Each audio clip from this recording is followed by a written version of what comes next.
Mr. Secretary, thanks for joining us. There's already sanctions on Russia. The president urged all the NATO countries to place tariffs on China if it continues to buy Russian oil. What more can we do financially to put the squeeze on Russia here? Laura, good to be with you.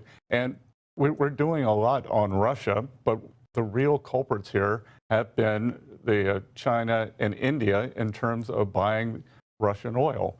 They are keeping the Russian war machine going, and we put a 25% Russian oil tariff on India. And I think soon we're going to see a rebalancing where they're buying less Russian oil, more American oil. And if we were to do the same thing on China, I think the war would end quickly, but we need our NATO or European allies to join us. It's sources and uses, and the source of the Russian money is this oil, and China's the leading buyer. So it's ag and oil. And do you think, in your estimation, you've run all the numbers, would this war be possible now were it not for China and India's involvement in those purchases? Absolutely not. Absolutely so they're keeping the war going. They're keeping the war going. But as I said, it's my strong belief that India is going to start rebalancing over the next few weeks and months, and we will see a diminishment of Russian oil in favor of U.S. oil. Explain to our viewers what is going on with Argentina, because the U.S. Treasury today directly purchased Argentine pesos and finalized this $20 billion currency swap framework with Argentina's central bank. So the intent, I guess, is to provide assistance from the Latin American country's economic turmoil. It's clear how Argentina benefits from this deal. What do we get out of it? We get a lot out of it. Argentina is a beacon in Latin America. President Milei has done the right things. He is trying to break 100 years of a bad cycle in Argentina.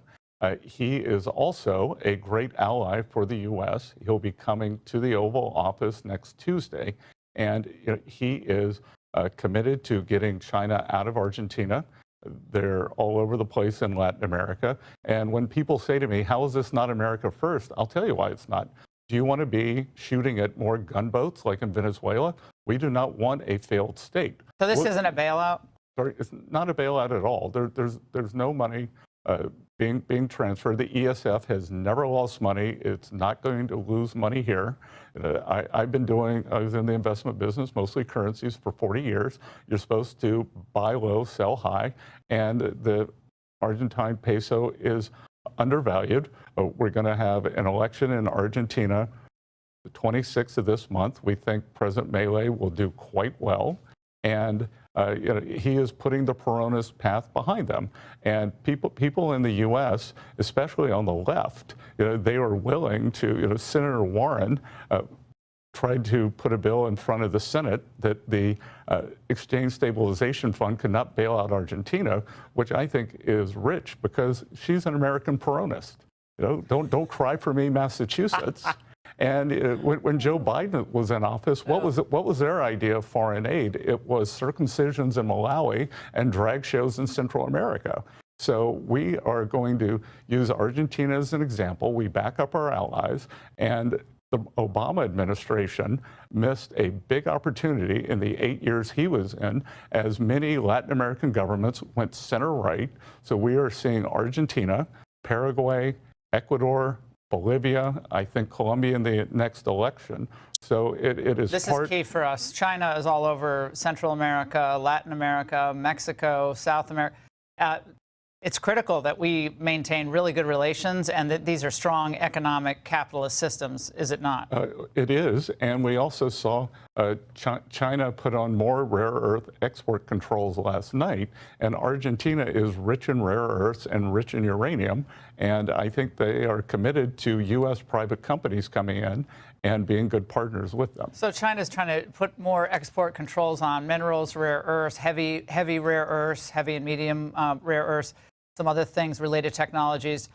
That's their usual leverage play before the big trade negotiations, correct? Well, that and holding the American soybean farmers hostage. They politicized these soybean purchases, and most of them have gone to Brazil. And we're not going to let that happen. And I believe that the Chinese will have to come back at the end of the season and buy soybeans. But in the meantime, why don't I just give $20 billion to the farmers, and why have that, give them that leverage at all in those deals? Well, we would have made an announcement this week if it weren't for the government shutdown. If Chuck Schumer would end the Schumer shutdown, we would have announced an ag program to bridge our farmers until the next season, and that will be through direct subsidies and through the Farm Credit Bureau, because it's important that our farmers get credit so for next year's planting season. Food security. Your old friend Jamie Dimon had some comments about where the stock market might be going. This is what